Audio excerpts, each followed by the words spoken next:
Donc, nous sommes en train d'étudier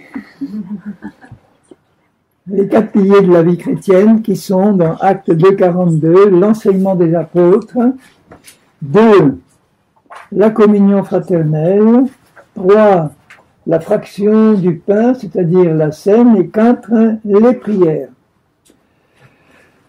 On a eu le temps d'étudier tout ce qui concernait l'enseignement des apôtres, et je rappelle, parce que c'est toujours bon de rappeler que nous avons pris pour base ce qui est écrit au début de l'épître aux Éphésiens au chapitre 6, les 3 premiers versets, où l'auteur nous détaille quels sont les fondements de l'enseignement de base que tous les chrétiens devraient recevoir avant d'aller plus haut, plus loin, et qui concerne 6 points que nous avons abordés entièrement.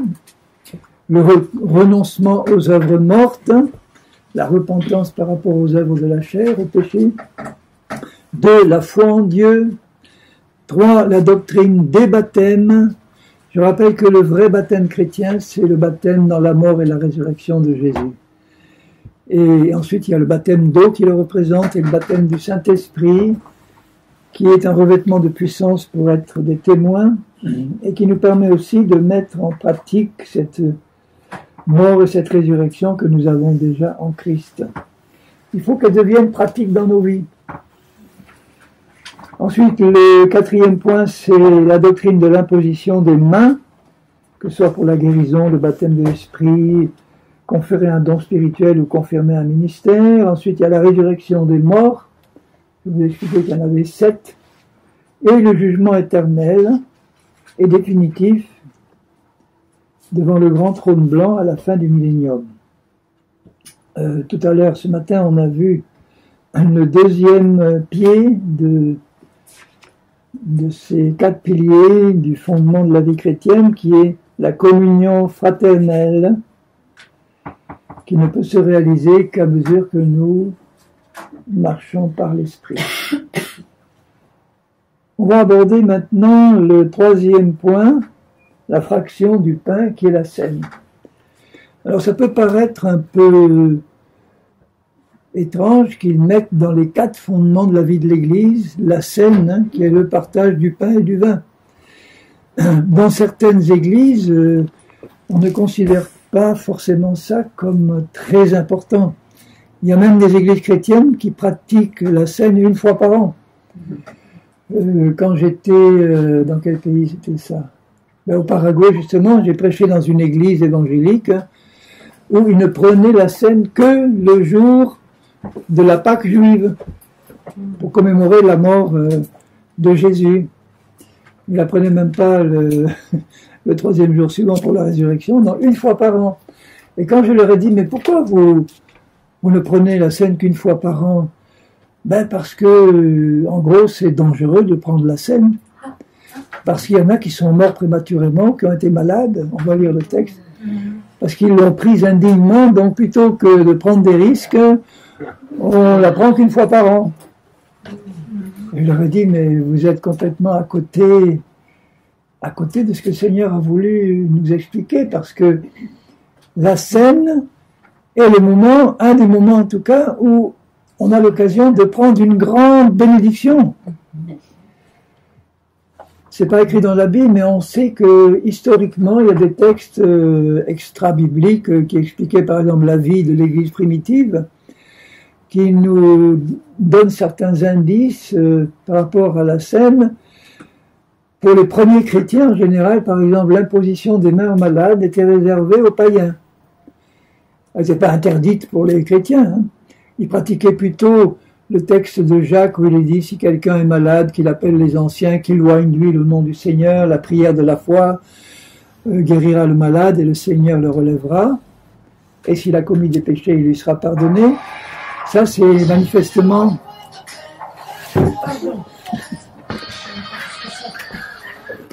Coupez vos portables. Manifestement, c'est à l'Église que Jacques s'adresse, là. Et il avait moins l'habitude d'imposer les mains aux chrétiens. Mais le moment où ils prenaient leur bénédiction, leur guérison en particulier, c'était au moment de la scène. parce qu'il y avait un message qui expliquait que cette scène représente la mort de Jésus, ce qui s'est passé sur la croix, et qu'en expliquant ce qui s'est passé sur la croix, qu'il a pris nos péchés et nos maladies, la malédiction, c'était beaucoup plus enseigné au début de la vie de l'Église que maintenant. Donc les chrétiens avaient là l'occasion, en prenant la scène comme le Seigneur le demande, de recevoir de grandes bénédictions et notamment des guérisons, des délivrances. Alors on va lire le passage et le commenter qui en parle plus particulièrement dans la première épître de Paul aux Corinthiens, dans le chapitre 11, 1 Corinthiens 11.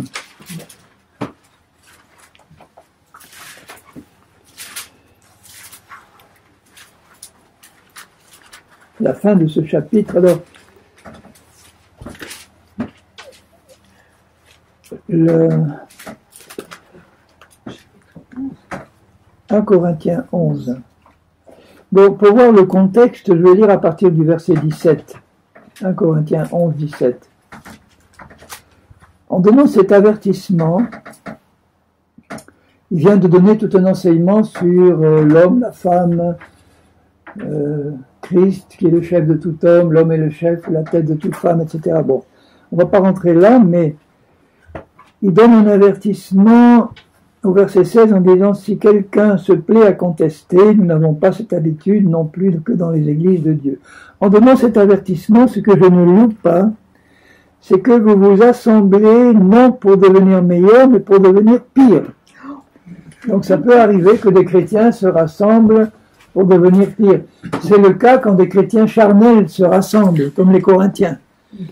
Les Corinthiens, c'est l'église la plus charnelle du Nouveau Testament. Et il leur dit franchement, Paul, au début de cet épître, vous êtes tous charnels comme c'est pas possible. Enfin, avec mes mots à moi, mais c'était l'idée. Au point que là, au milieu de vous, il y a des péchés qu'on rencontre même pas dans le monde.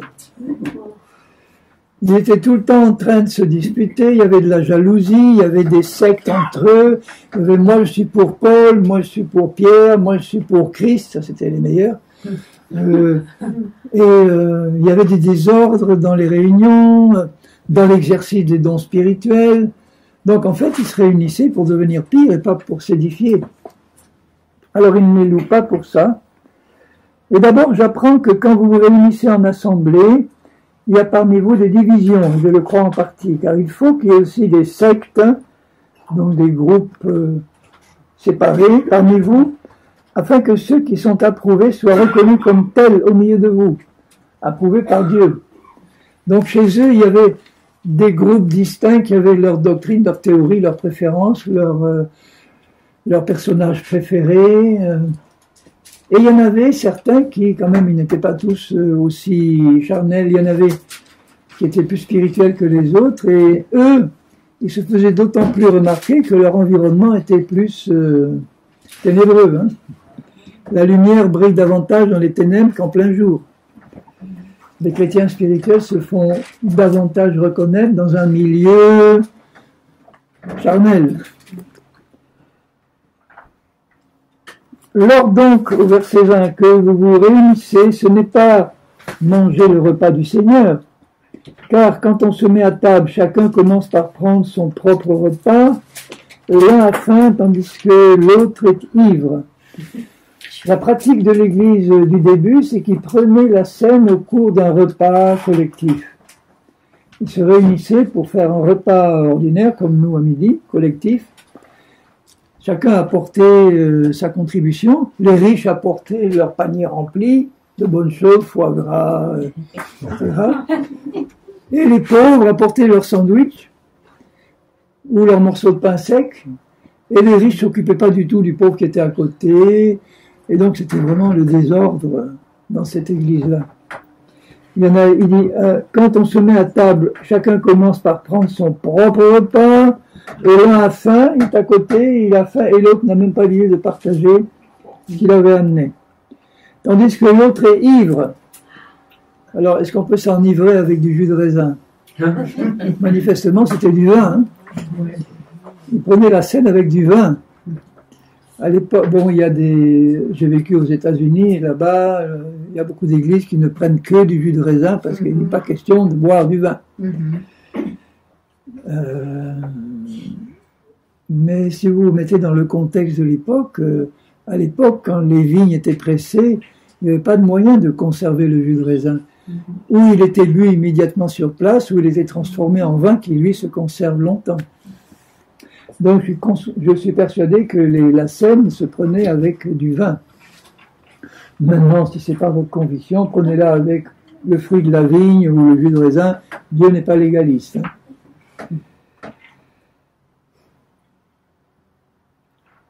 Alors, il ajoute au verset 22, « N'avez-vous pas des maisons pour y manger et boire ?» Sous-entendu, puisque vous êtes tellement charnel quand vous prenez votre repas, plutôt que de faire souffrir les pauvres qui n'ont rien et de vous empiffrer devant leurs yeux, mangez chez vous et venez prendre la scène simplement quand vous serez réunis. D'où l'habitude qui a été prise petit à petit de déconnecter la scène du repas collectif pour ne faire un culte qu'au moment où on prendra le pain et le fruit de la vigne pour commémorer la mort du Seigneur. Ou méprisez-vous l'Église de Dieu et faites-vous honte à ceux qui n'ont rien? Que vous dirais-je? Vous louerai-je, en cela je ne vous loue pas. Moi j'aime bien le langage de Paul, il dit les choses comme il faut. Alors maintenant il explique de quelle manière, ce que veut dire la scène et de quelle manière nous devrions l'apprendre. Car j'ai reçu du Seigneur. Personne d'autre ne l'a enseigné que le Seigneur, il dit là, j'ai reçu du Seigneur. Le Seigneur lui a révélé, on sait que le Seigneur lui a apparu plusieurs fois pour l'enseigner. Et là, j'ai reçu du Seigneur ce que je vous ai enseigné. C'est que le Seigneur Jésus, dans la nuit où il fut livré, prit du pain. Alors, le mot grec qui est utilisé pour pain, il y a deux mots principaux en grec pour désigner le pain. Le premier, c'est le mot azumos, d'où est tiré le pain azim, qui était le pain sans levain, que les Juifs prenaient le jour de la Pâque et pendant la fête des pains sans levain. Et le deuxième mot, c'est artos, qui est le pain levé ordinaire, une miche de pain levé ordinaire.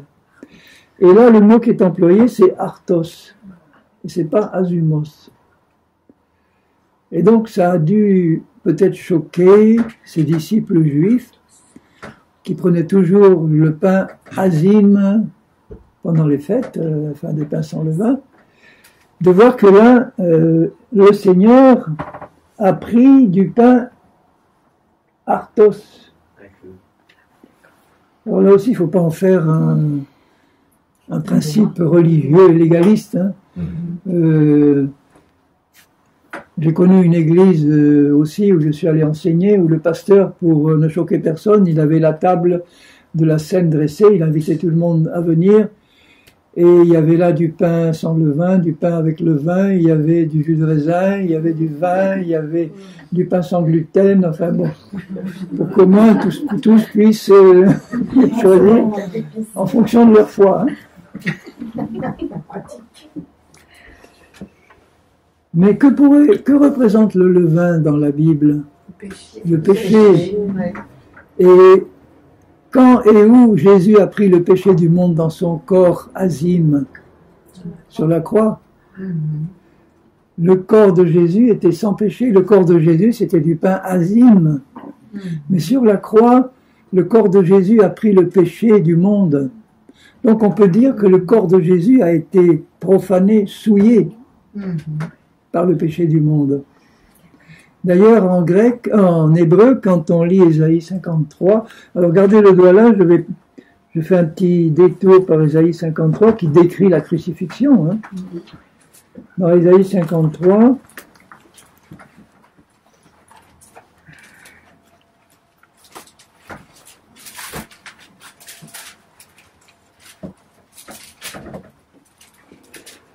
je lis à partir du verset 4.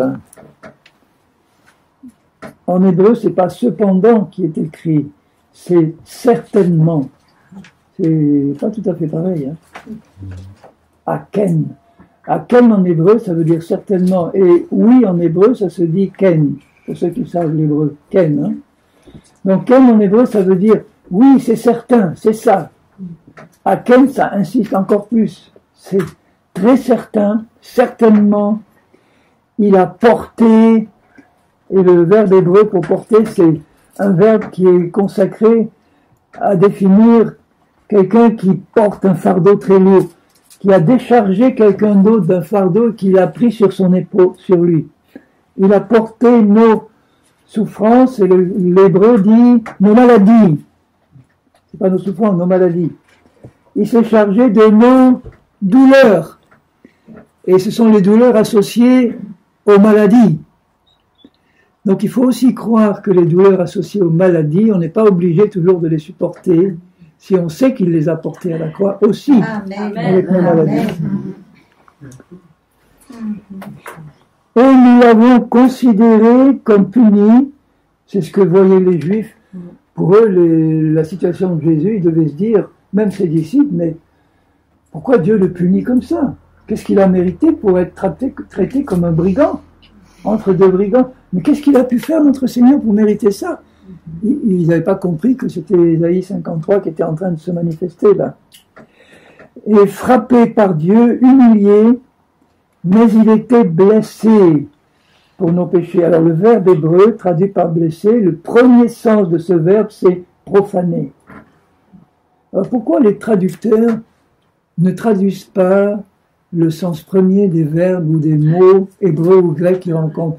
Parce que ce sont des hommes qui souvent n'ont pas l'esprit, et quand ils voient un mot qui les gêne, parce que quelqu'un de très religieux, il lit il était profané, il dit mais c'est pas possible que Jésus, et puis le Fils de Dieu ne peut pas être profané. Dieu ne peut pas être profané. Alors, c'est vrai que c'est pas son esprit ni son âme qui ont été touchés ni profanés, mais son corps ayant porté les péchés, forcément a été souillé, profané par le péché dans son corps, puisque ça a conduit à la mort. Est-ce que vous savez que pour les Juifs, la mort est une impureté? Ils ne pouvaient même pas toucher un mort sans se rendre impur. Un Juif qui touchait un mort, pour l'enterrer, il fallait bien le toucher, il était déclaré impur, simplement, il devait se purifier, se laver, etc., accomplir des rites de purification. Et la mort a touché Jésus de près, dans son propre corps. Il ne s'est pas contenté de toucher un mort, la mort a touché son corps, et pendant 3 jours, son corps est resté dans la mort. Donc quand il était sur la croix, là, au moment où il a pris le péché du monde, son corps a été profané, il était blessé. Alors un des termes secondaires de traduction de ce verbe, c'est aussi blessé, percé. Donc les 3 termes peuvent très bien convenir. Souillé, profané, blessé, percé, parce qu'effectivement il a été blessé et percé aussi. Pour nos péchés, brisé, le mot hébreu, le sens premier, c'est écrasé, comme on écrase un ver de terre. Écrasé. C'est pas seulement brisé, écrasé. Comme on écrase le grain de la vigne et l'olive, qui représentent aussi le Seigneur. Écrasé pour nos iniquités. Le châtiment qui nous donne la paix est tombé sur lui, et c'est par ses meurtrissures que nous sommes guéris. Donc si le Seigneur, son corps a été profané par le péché, on peut comprendre que le pain levé puisse représenter l'état du corps de Jésus quand sur la croix il a pris nos péchés. Le levain est entré dans le pain azime du corps de Jésus. Au verset 24, donc 1 Corinthiens 12, je reviens. Après avoir rendu grâce, il le rompit et dit, prenez, mangez. Ceci est mon corps qui est rompu pour vous. Faites ceci en mémoire de moi. Donc le pain que nous rompons lors de la scène représente le corps que Jésus a livré pour notre salut sur la croix. Et au moment où nous rompons ce pain et où nous le prenons, nous devons bien prendre conscience de ce que ça représente.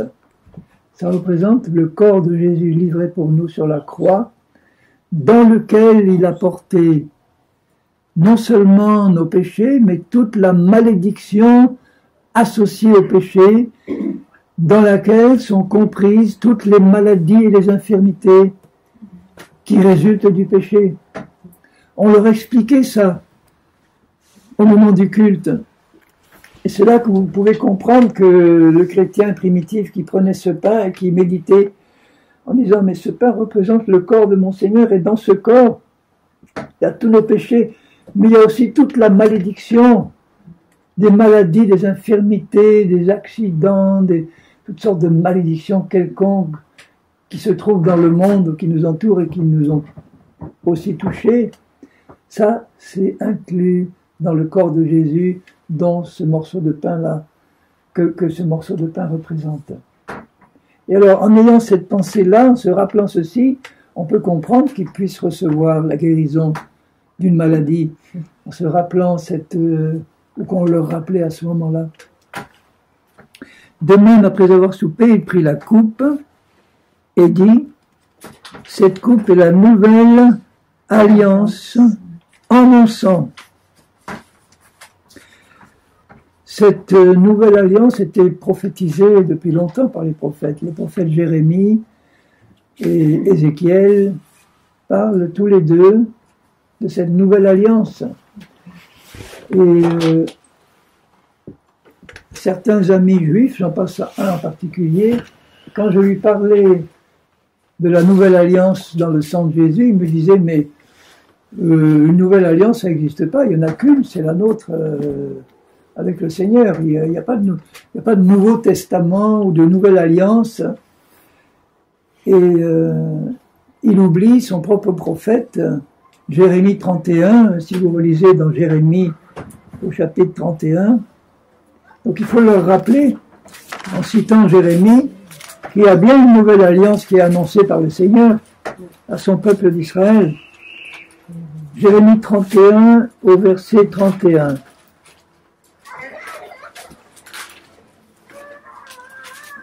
Voici les jours viennent, dit l'Éternel, où je ferai avec la maison d'Israël et la maison de Juda une alliance nouvelle. Non comme l'alliance que je traitais avec leur père, le jour où je les ai saisis par la main pour les faire sortir du pays d'Égypte. Il parle là de l'alliance de Moïse, alliance qu'ils ont violée, quoique je fusse leur maître. Mais voici l'alliance que je ferai avec la maison d'Israël. Il parle de la nouvelle. Après ces jours-là, dit l'Éternel, je mettrai ma loi au-dedans d'eux, je l'écrirai dans leur cœur. Là, il parle de l'Esprit. Je serai leur Dieu et ils seront mon peuple.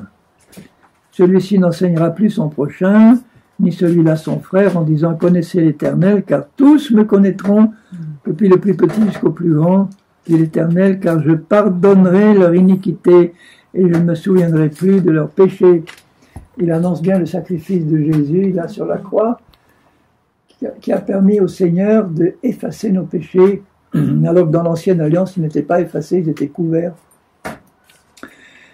Et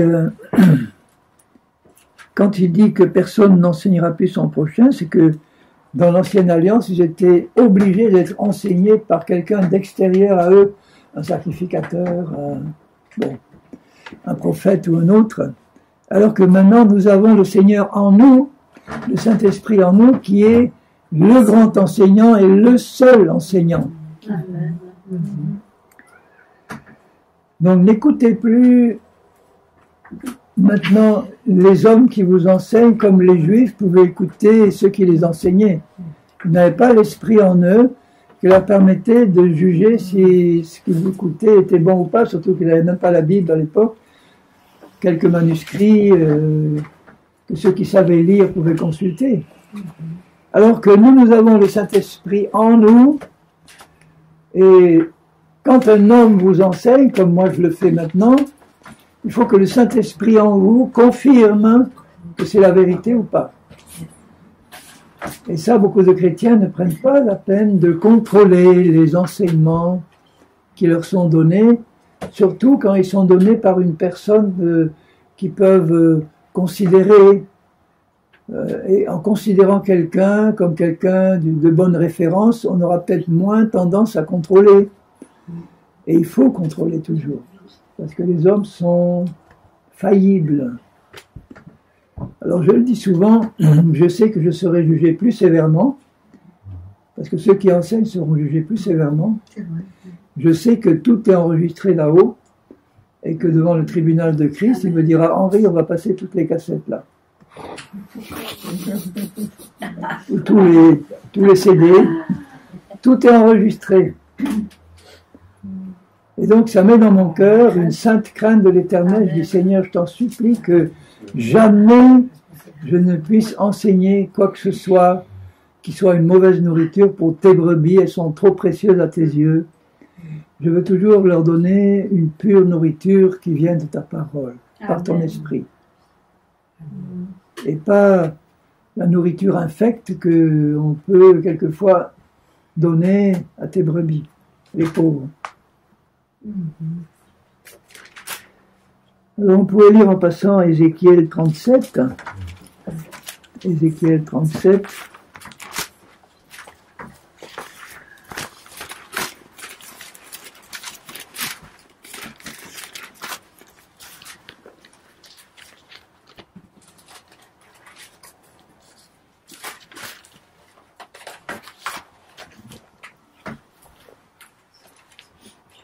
« 37 ou 36 attends.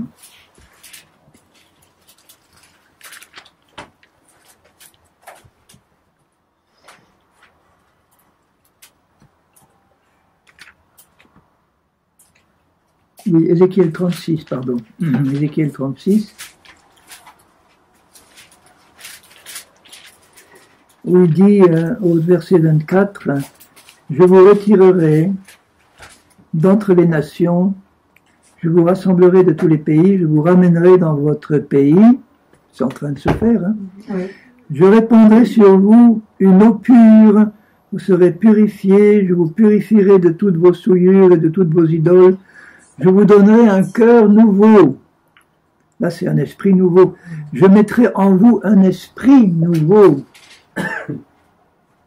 Ce n'était pas le cas des Juifs de l'Ancienne Alliance. « J'ôterai de votre corps le cœur de pierre. » Là, c'est l'esprit non régénéré. « Et je vous donnerai un cœur de chair, au sens, c'est-à-dire un esprit nouveau, quelque chose de tendre. Je mettrai mon esprit en vous, ce qui était le cas d'aucun juif, à part quelques exceptions comme quelques prophètes et rois, et je ferai que vous suiviez mes ordonnances et que vous observiez et pratiquiez mes lois. »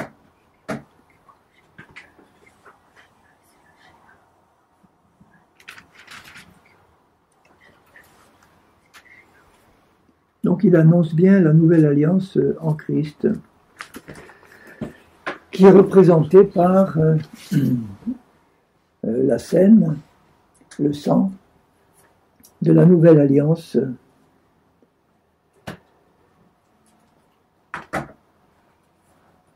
dans le sang de Jésus.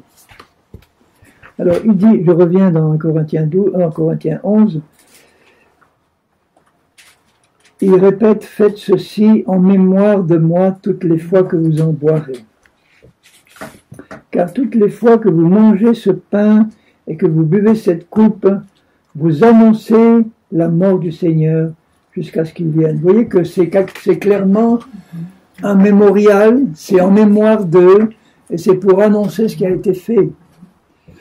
Donc ce n'est pas en accord avec, par exemple, la doctrine catholique de la transsubstantiation, qui enseigne que, au moment de la messe, le prêtre a le pouvoir de transformer le pain et le vin en véritable corps et véritable sang de Jésus. C'est pas ce qui est indiqué là dans la parole de Dieu. C'est un mémorial pour commémorer, pour rappeler, pour nous souvenir, et par la foi pour nous permettre de mieux comprendre, de mieux nous approprier ce que représente le sacrifice de Jésus à la croix, qui est représenté par ces éléments-là. C'est pourquoi, verset 27,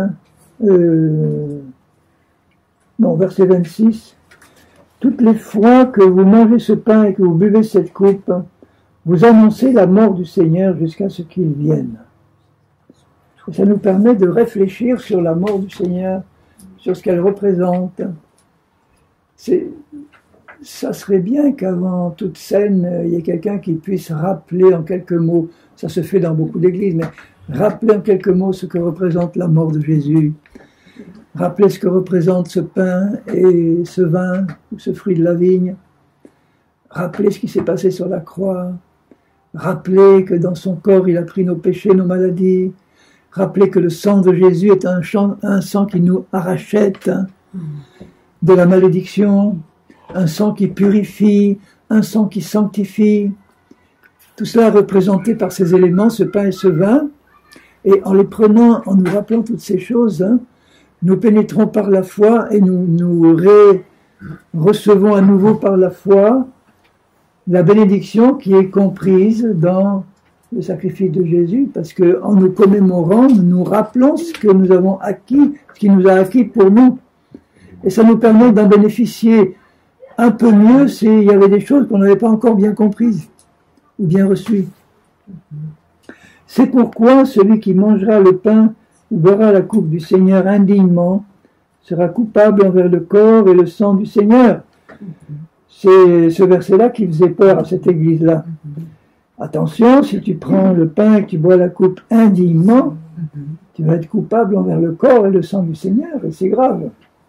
Donc il faut savoir ce que représente ce mot indignement, qu'est-ce que ça veut dire. La première signification, la plus claire, c'est un chrétien qui est dans le péché, qui le sait, qui ne s'est pas repenti, et qui, pour faire comme tout le monde, prend la scène comme si de rien n'était. Ça, c'est grave. Parce que le moment même, enfin, cet instant où on représente le moment où notre péché a été pris par le Seigneur, est pris par quelqu'un qui est lui-même dans le péché, et qui ne veut pas, donc, se repentir par rapport à ce qu'il voit dans le pain et le vin qui représentent la mort et le sacrifice de Jésus. C'est un affront direct contre le Seigneur. C'est comme si on lui crache au visage. Pour dire, tu vois, pour la galerie, pour faire comme tout le monde, dans un esprit religieux, je prends le pain et le vin comme si c'était juste une petite formalité du dimanche. Mais finalement, non seulement je ne réalise pas que ça représente, mais je m'en moque dans le fond.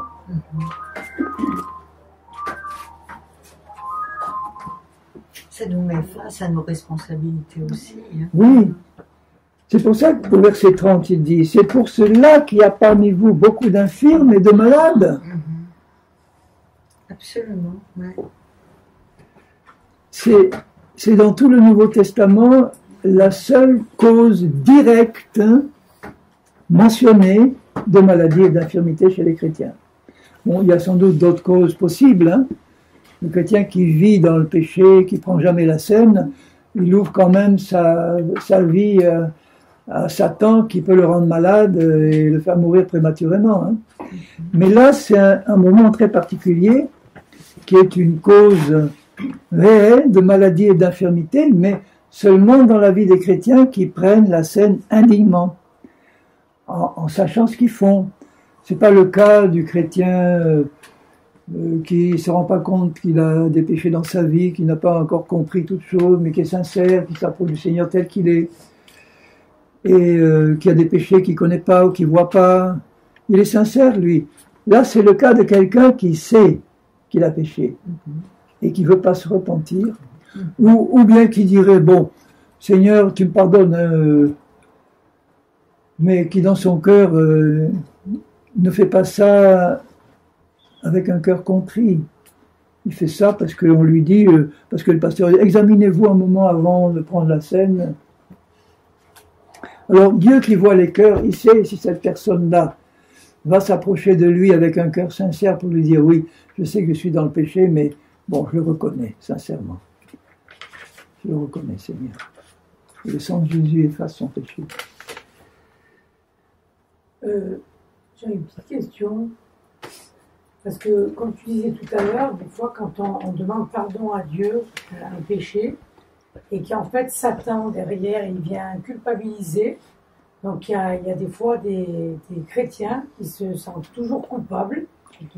Ils ne prennent jamais par la foi le pardon de Dieu.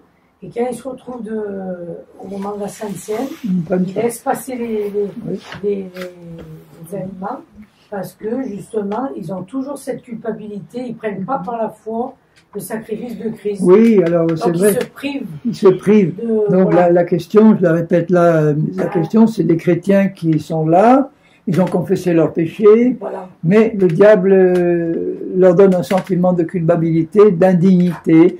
Ils se sentent indignes et ils veulent pas prendre le pain et le vin quand ça passe devant. C'est vrai que c'est un problème.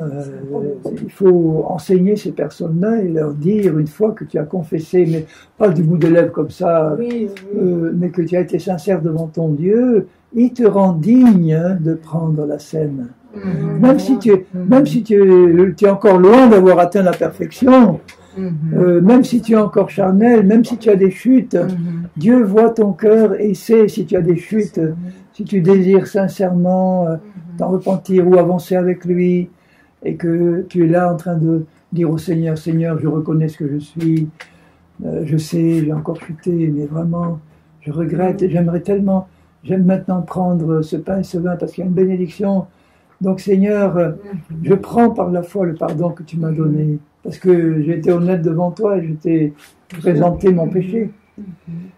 Et je crois que tu m'as pardonné, et je ne veux pas écouter la voix du malin. Il faut qu'il y ait une révélation de la puissance du pardon de Dieu. Voilà. Quand nous lui demandons pardon, c'est fait. C'est fait. Bien sûr, le diable va arriver toujours derrière toi en disant « Je te connais, toi. Quand tu demandes pardon, tu ne le demandes jamais sincèrement. » Bon, alors, si j'écoute cette voix et que je me laisse attraper par ce mensonge, je vais avoir un esprit de culpabilité permanent. Hein. Et là, si je prends la scène comme ça, ma conscience, elle est vraiment pas claire, pas troublée du tout. Pas claire du tout, elle est troublée. Donc, on doit prendre conscience que le Seigneur, pourquoi il est toujours prêt à pardonner immédiatement? Parce qu'il a pris nos péchés, qu'il a souffert pour ça. Et qu'il voit nos cœurs à l'intérieur. Il sait très bien discerner, lui, si quelqu'un lui présente sa demande de pardon avec sincérité du cœur, mais simplicité du cœur. Simplicité. Sans procédure compliquée, sans... Simplement, voilà. Tu sais très bien dans ton cœur quand tu demandes pardon à quelqu'un si tu es sincère ou pas. Hein. Tu le sais. Hein. Sinon, tu sais que tu joues un jeu. Et avec Dieu, on ne joue pas de jeu, il voit tout. Hein. Et c'est pour ça qu'il dit au verset 28 que chacun donc s'éprouve soi-même. Alors, s'éprouve soi-même, ça ne veut pas dire qu'il faut passer avant chaque sainte scène un quart d'heure à dire à l'église, maintenant vous allez vous sonder, vous allez confesser vos péchés, vous allez... bon, c'est pas ça que ça veut dire. Hein. Normalement, on le fait avant d'arriver, prendre la scène, ça doit être fait quand on sait qu'on va aller prendre la scène ensemble. Hein. On s'examine devant le Seigneur sincèrement, et si le Seigneur nous dit rien, c'est pas la peine de fouiller pour aller voir s'il y a quelque chose qu'on a oublié ou pas. Le Saint-Esprit, il sait mettre en lumière ce qui est nécessaire pour qu'on le voit. Hein.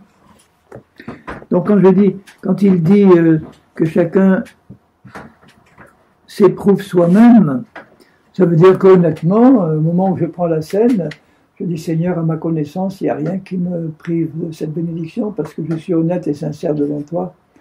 J'essaie pas de me cacher devant toi, tel que je suis, je me présente devant toi, Seigneur. Tel que je suis, je me présente devant toi, et tu sais que si tu me montrais quelque chose, je serais tout de suite prêt à le reconnaître. Et le Seigneur le sait. Donc, dans ce cas-là, je me confie dans le sang de Jésus, qui me purifie, qui me protège, et je suis en état de manger et de boire. En passant, est-ce que vous avez compris pourquoi on prend le pain en premier et le vin après? Parce que le pain représente le corps, le vin représente le sang, et que c'est le corps d'abord qui a été meurtri, et ensuite le sang a coulé. Donc on commémore d'abord ce qui s'est passé lorsque le Seigneur il a non seulement pris nos péchés dans son corps, mais il a fallu qu'il soit meurtri dans son corps pour que le sang ensuite coule. Il a fallu qu'il meure d'une mort telle que ça a dû faire couler son sang. Il aurait pu, à l'époque on mourait par pendaison, il y avait des pendaisons et toutes sortes de mises à mort, mais il fallait que le sang coule et qu'il soit meurtri. Et comme on a été guéri par les meurtrissures et sauvé par son sang, la guérison par les meurtrissures est venue avant que le sang coule. Enfin, c'est venu, c'est instantané, il a été meurtri et le sang a coulé tout de suite. Mais je veux dire, il a d'abord été meurtri, le sang a coulé après, et comme nous sommes guéris par ses meurtrissures et sauvés par son sang, dans l'ordre qui est presque instantané, dans l'ordre, si vous voulez, il a pris la guérison avant le salut, puisque une seconde après, le sang a coulé. Bon, je dis ça en passant, n'en faites pas une doctrine, mais c'est pour dire que... Bon, non, je dis plus rien. Pas la peine d'inciter là-dessus. J'aurais une question. Oui, vas-y. Et juste par rapport, est-ce qu'on peut faire le lien entre le fait qu'ils sont morts à cause d'un manque de foi par rapport à la guérison? C'est ce que j'allais expliquer là maintenant. Voilà. Alors, il y a une deuxième façon de prendre la scène indignement. La première, c'est être dans une situation de péché connu, où on prend la scène malgré tout sans avoir confessé ce péché. Alors la deuxième façon de prendre indignement, c'est de le prendre dans l'ignorance de ce que ça représente. C'est pas la même indignité que le péché, mais c'est cette ignorance nous prive d'une bonne manière digne de prendre complètement dans la connaissance de cause cette scène-là. Alors notamment par rapport à la guérison, dans les églises où on n'enseigne pas la guérison, où on ne rappelle pas que il a pris nos maladies dans son corps et que par ses meurtrissures nous avons été guéris, au moment où les chrétiens de cette église prennent le pain en particulier, qui représente le corps meurtri, ils sont incapables de se rappeler qu'une partie de l'œuvre de la croix concerne la guérison de nos maladies. Donc tous les chrétiens malades dans cette église, lorsqu'ils prennent le pain, ils n'ont aucun moyen de se rappeler la totale signification de l'œuvre de la croix. On leur rappelle qu'ils ont été sauvés par le sacrifice de Jésus à la croix. Bon, on peut dire que c'est l'essentiel. S'il n'y a pas ça, il n'y a pas de salut. Mais ils sont privés de la compréhension du fait que sur la croix, il a aussi pris nos maladies, nos infirmités, les malédictions de toutes sortes, et que tout est inclus là-dedans. Oh, oui. Ce qui est rappelé dans Ésaïe 53, versets 4 et 5, ce qui est rappelé dans 1 Pierre, dans Matthieu 8, 17, ce qui est rappelé dans 1 Pierre 2, 24. Il a porté nos péchés, par ses meurtrissures nous sommes guéris. Donc à chaque fois qu'on prend la scène, quelqu'un devrait rappeler, n'oubliez pas, de vous rappeler que ce sang purifie tous vos péchés, vous a racheté, mais que ces meurtrissures dans le corps de Jésus, dans le pain que nous vous présentons, nous rappellent que vous avez été guéris. Amen. Et que par ces meurtrissures-là, vous avez maintenant la guérison. Et c'est la raison pour laquelle, dans l'Église primitive, ils recevaient des guérisons à ce moment-là, au moment où on leur rappelait la vérité. Vous comprenez qu'un chrétien à qui on ne présente pas cet aspect-là de la croix, il ne peut pas en profiter. Donc, par rapport à la guérison, il le prend indignement. Bon, c'est pas un péché au sens... c'est quelque chose qui le prive d'une vérité. C'est bien que tu l'expliquais. Sans discerner le corps du Christ, justement, c'est ça. Alors oui, alors il le dit un peu plus loin, quand il explique au verset 32 et suivant... Non, ouais, 30, le 30 déjà. Non, 30, oui. C'est pour cela... Non, à partir du verset 29, je relis. Car celui qui mange et boit sans discerner le corps du Seigneur, mange et boit un jugement contre lui-même. Alors, ça peut vouloir dire qu'il n'a pas compris que ses péchés sont pris dans le corps de Jésus, ou qu'il ne les a pas confessés. Mais ça peut vouloir dire aussi qu'il n'a pas vu que dans le corps de Jésus, il y a aussi ses maladies. Il n'a pas discerné discerner tout ce qui s'est passé dans le corps de Jésus. Vous voyez, sans discerner tout ce qui s'est passé dans le corps de Jésus. C'est tellement important, oui, oui. On est tous, même en tant que chrétien, il y a tellement de malades. Tellement de malades. Or, la maladie est un jugement contre le péché. C'est la conséquence, c'est le jugement de Dieu. Dans Deutéronome 28, quand Dieu dit « Voilà toutes les maladies et les infirmités qui viendront sur ceux qui ont désobéi », Deutéronome 28. 28. Tout le chapitre qui concerne les malédictions, les 150 malédictions qui résultent du péché. Dans ces 150-là, il y a 40 maladies, non, 20 maladies et infirmités qui sont nommées. Et la 21e, c'est sans compter toutes les maladies qui ne sont pas décrites dans cette liste-là. Alors, quand un chrétien est malade, c'est pas forcément son péché qui l'a rendu malade. C'est le péché d'Adam et de tous ceux qui l'ont précédé. Plus les nôtres aussi qui s'ajoutent. Hein. Mais quand nous comprenons qu'il a pris nos péchés et qu'il a pris aussi toutes les conséquences, toutes les malédictions associées au péché, on est libre. On devrait traiter la maladie comme on traite le péché. C'est-à-dire, de même que nous résistons au péché, dire je n'accepte pas dans ma vie la moindre maladie, la moindre infirmité, qu'elle soit psychique, qu'elle soit physique, qu'elle soit mentale, qu'elle soit tout ce que vous voulez. Absolument. Ce sont des choses que Jésus a prises sur lui. Donc, dans le cœur du chrétien malade, il devrait y avoir cette attitude de résistance contre la maladie qu'il devrait avoir contre le péché. Il y a trop de chrétiens qui se sont habitués à être malades parce que pour eux, c'est quelque chose qui n'est pas relié directement à l'œuvre de la croix ni au péché. Ils n'ont pas compris que la maladie, c'est la conséquence du péché du monde, depuis Adam, jusqu'à nos propres péchés. Et que Christ a tout pris là, donc je n'accepte pas dans ma vie, puisque j'ai confessé mes péchés et que je marche avec mon Seigneur, que toutes les conséquences concernant les maladies, les infirmités, il continue à me les infliger, l'autre, là. Et là, j'entre en résistance. J'entre en résistance. C'est le combat spirituel. Voilà, je dis, Satan, maintenant, je m'oppose à toi. Il y a des chrétiens qui sont malades depuis tellement longtemps qu'ils ont accepté leur maladie comme normale pour eux.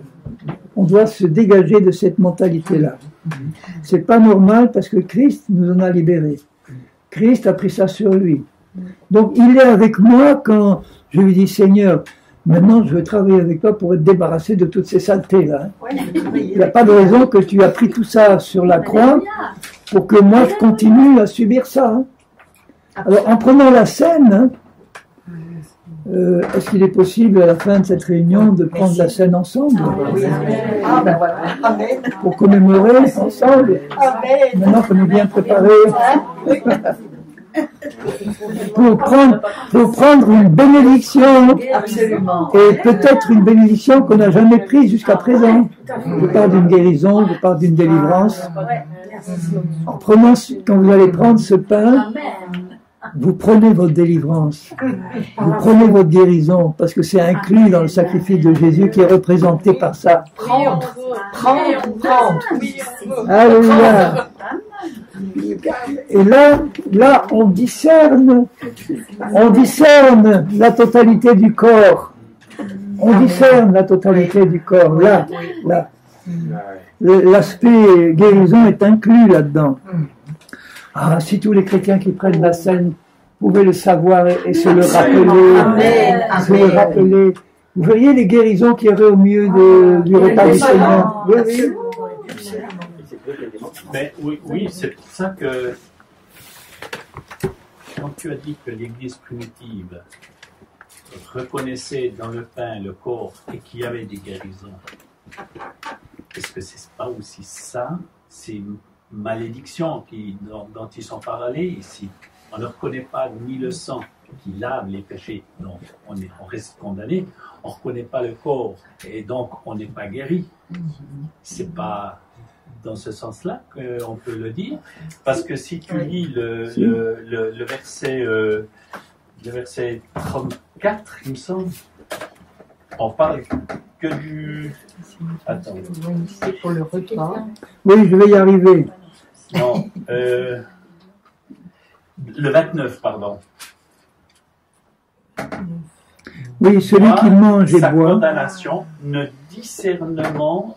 discernant point le corps du Seigneur. Parce que là, on parle plus que du corps. Oui, oui. Donc, la maladie, si on ne discerne pas le corps, il n'y a pas la guérison qui est possible. C'est peut-être... Oui, c'est exactement ça, parce que, alors, je vais recommander ça, puisque tu l'abordes justement. Celui qui mange et boit sans discerner le corps du Seigneur, mange et boit un jugement contre lui-même. Donc j'ai dit que ça pouvait être deux interprétations complémentaires. La première concerne le péché. Ça veut dire que si le chrétien qui pêche prend le corps sans discerner qu'il a pris nos péchés dans son corps et qu'il n'en tient aucun compte, il prend un jugement. Mais ça peut être aussi le fait du chrétien qui prend le pain sans réaliser que la guérison est aussi inclue, parce que comme la maladie est un jugement contre le péché, s'il n'a pas compris que Jésus l'a délivré de ce jugement-là qui est représenté par la maladie, il garde ce jugement de la maladie dans sa vie, alors qu'il en est déjà libéré par le sacrifice de Christ. Vous comprenez ce que je veux dire? On l'offense. Non, enfin, on l'offense pas volontairement, mais En gros, il reste sous la malédiction il de cette reste maladie. sous la malédiction de la maladie. Voilà. Il n'y a pas discernement. Il reste sous la malédiction de la maladie qui est un jugement du péché. Donc c'est pas Dieu qui le frappe à ce moment-là pour lui dire tu prends la scène sans avoir compris qu'elle représente la guérison. C'est lui qui ne le comprend pas et qui reste sous le jugement dont il a été libéré et il s'en rend pas compte. C'est pas Dieu qui le frappe là. Alors que le chrétien qui pêche volontairement et qui prend la scène, lui, il prend un jugement de Dieu. C'est pas pareil. Hein. Là, c'est le premier qui ne sait pas qu'il est libéré de ce jugement, et le deuxième, il prend le jugement parce qu'il prend la scène en état de péché, sans le confesser. Là, c'est volontaire. Et donc, au verset 31, il dit « Si nous nous jugions nous-mêmes, nous ne serions pas jugés », sous-entendu par Dieu. Là, c'est le cas du chrétien qui pêche et qui ne veut pas se juger lui-même en confessant son péché. Lui, il va être jugé par Dieu. Mais quand nous sommes jugés par Dieu, nous sommes châtiés par le Seigneur afin que nous ne soyons pas condamnés avec le monde. Il dit bien que là, il y a un châtiment du Seigneur. Oui. Et le châtiment du Seigneur n'est jamais donné pour nous détruire. Hein. Il est donné pour nous faire comprendre et pour nous permettre de sortir du péché. C'est exactement le cas du Corinthien dans Corinthiens 5 qui sortait avec sa belle-mère devant tout le monde et il n'avait pas voulu se repentir, on l'avait prévenu et Paul finit par dire « Eh bien, j'ai livré cet homme à Satan pour que Satan le détruise sa chair, son corps, que son esprit soit sauvé au jour du jugement. » Ça veut dire qu'il va le faire tellement souffrir, Satan, qu'il va réfléchir et il va se repentir. Ce qui était le cas, puisqu'apparemment, dans la deuxième aux Corinthiens, il se serait repenti. Donc là, le jugement de Dieu n'est pas pour nous détruire, mais pour nous ouvrir les yeux. Ainsi, mes frères, lorsque vous vous réunissez pour le repas, attendez-vous les uns les autres. Parce que chacun prenait le repas quand il voulait, il faisait, bon, c'était le bazar. Si quelqu'un a faim, qu'il mange chez lui, afin que vous ne vous réunissiez pas pour attirer un jugement sur vous, parce qu'il faisait les choses dans un désordre complet, mais surtout parce que beaucoup ne réalisaient même pas ce qu'il faisait. Ils devaient prendre la scène comme un simple, bon, on va prendre la scène aujourd'hui, allez, bon, sans réaliser ce que ça représente, le sérieux de ce moment-là. Je réglerai les autres choses quand je serai arrivé. Moi, je vois Paul qui arrive en disant, si vous ne mettez pas en ordre ces choses dont je vous parle là, quand j'arriverai, vous verrez de quel bois je me chauffe.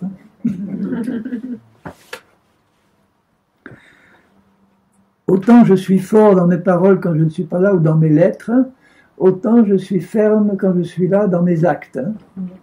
Donc en tant qu'apôtre, il exerçait l'autorité qu'il devait exercer vis-à-vis de ces Corinthiens qui en avaient besoin. Bon, voilà. Est-ce qu'il y a quelque chose d'autre, Seigneur, que tu aimerais qu'on aborde? Moi, je ne vois rien, mais je pense que c'est suffisant, non? Vous avez bien compris. Okay. Quand il dit le corps de Christ, c'est vraiment le corps physique de Jésus, c'est pas le corps de Christ. Oui, tu as raison de poser cette question.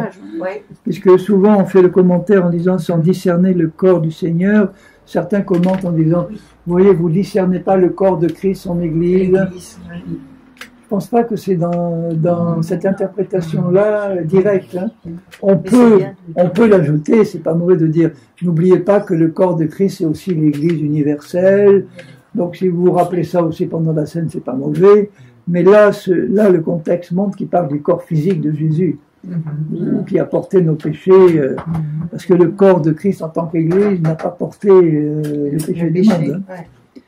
Dans le contexte de la scène, c'est le corps physique de Jésus. Merci pour la remarque. Est-ce qu'il y aurait encore une question? Est-ce que le fait de participer à la scène collectivement, bien qu'il y a une interprétation pour dire que c'est quand même chacun prend la scène pour lui-même, il y a une responsabilité quand même collective. Et là, dans le sens que si on ne veille pas les uns sur les autres, ça peut engendrer à quelque part. Je ne sais pas, une communion qui est altérée parce que finalement il y a du désordre, parce qu'on est en communion aussi au niveau horizontal. Donc le fait de la prendre d'une manière individuelle, mais collectivement, ça veut dire que je ne sais pas s'il y a des péchés collectifs. Oui, de toute façon, s'il y en a, ça devrait être l'occasion de les évoquer, hein, s'il y a des péchés collectifs. Mais moi, ta question me fait penser à quelque chose. C'est que dans certaines églises chrétiennes, ils ont peur d'être souillés en prenant la scène. Ils ont les chrétiens qui sont en ordre devant le Seigneur, qui sont pas en état de péché, ont peur de prendre la scène s'il y a quelqu'un d'impur au milieu d'eux.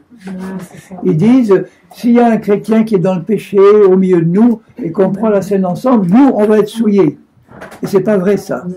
C'est complètement faux. C'est l'inverse, c'est-à-dire que s'il y a un chrétien qui est dans le péché et qui prend la scène, c'est lui qui va être jugé.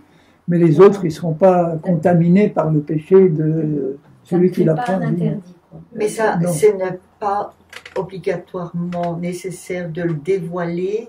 L'Esprit Saint dévoilera la personne personnellement, ou bien, oui. Je ne pense pas qu'il faille aller voir la personne et dire non, oui, justement. Non, si on sait que dans l'assemblée, il y a des choses comme ça qui ne sont pas... Tu dois confronter la personne. Non. Mais ça peut être l'objet d'un message avant de prendre la scène, hein, de dire, voilà. N'oubliez pas que s'il y en a un parmi vous qui vit dans le péché sans l'avoir confessé, c'est le moment de le faire maintenant, voilà. Parce que vous allez prendre un jugement sinon sur vous. Hein. Voilà. C'est pas à toi d'aller voir la personne. Mais on n'a pas à les dénoncer en public. Voilà. Mais si on le sent, si l'Esprit parle aux personnes qui sont là, justement de couvrir, de bénir ces personnes. C'est ça? Ou bien non? Non, mais individuellement sans le dire. Non, mais la procédure normale par rapport aux chrétiens qui pêchent, si je sais qu'un chrétien pêche, il me demande d'aller le trouver en privé, de l'exhorter à confesser et à abandonner son péché. Et pas dans la Sainte Seine. Pas pendant la Sainte Seine. À un autre moment. Oui. Et après, s'il ne veut pas changer, c'est ce qui a dû être fait pour le Corinthien qui sortait avec sa belle-mère, prendre 2 ou 3 témoins et aller lui redemander de se repentir. Et s'il refuse, à ce moment-là, on le dit à toute l'Église. Toute l'Église doit être au courant de ce qui se passe. Et à ce moment-là, comme c'est public, on verra bien si celui qui vient prendre la scène au milieu des autres, il s'est repenti ou pas, s'il a abandonné sa mauvaise pratique ou pas, ou s'il reste... Il y a autre chose aussi qui se fait dans certaines assemblées, c'est qu'ils disent à ceux qui sont pas des visiteurs de surtout pas prendre la Sainte Seine. Tu vois, oui, c'est pas normal non plus. Non. de dire si quelqu'un vient d'inconnu, on ne te permet pas de prendre la scène parce que tu es peut-être dans le péché et tu risques de me souiller. Moi, j'ai juste un petit témoignage.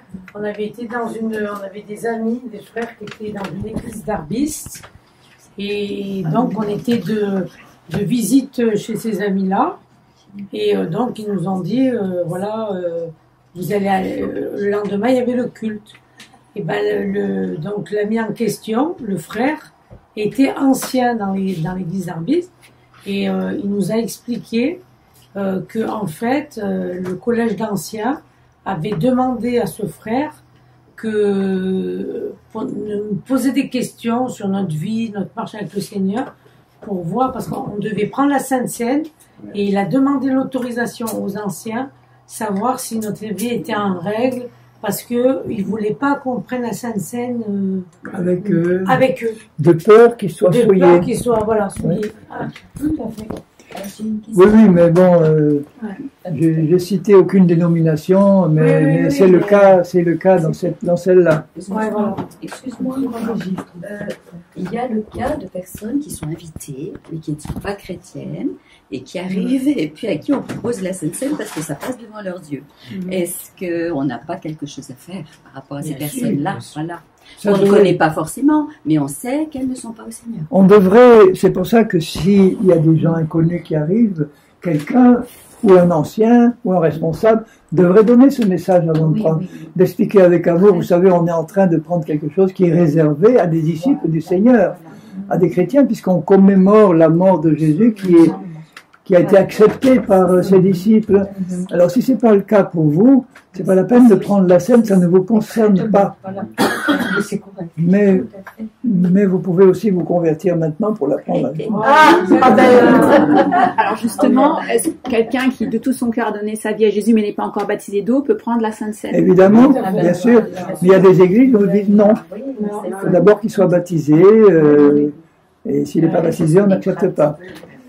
Mais s'il est converti de cœur et né de nouveau, on leur permet de prendre la scène le dimanche matin si le baptême a lieu l'après-midi, dans beaucoup d'églises. Hein. Mais bon, prendre la scène 2 jours ou quelques jours après, c'est un peu hypocrite. Hein. L'idée, c'est qu'il est vraiment né de nouveau. Alors, je vous propose qu'on la prenne ensemble. Est-ce qu'on peut avoir une petite coupe? Ah oui, mais alors, personne craint de partager la même coupe? Non.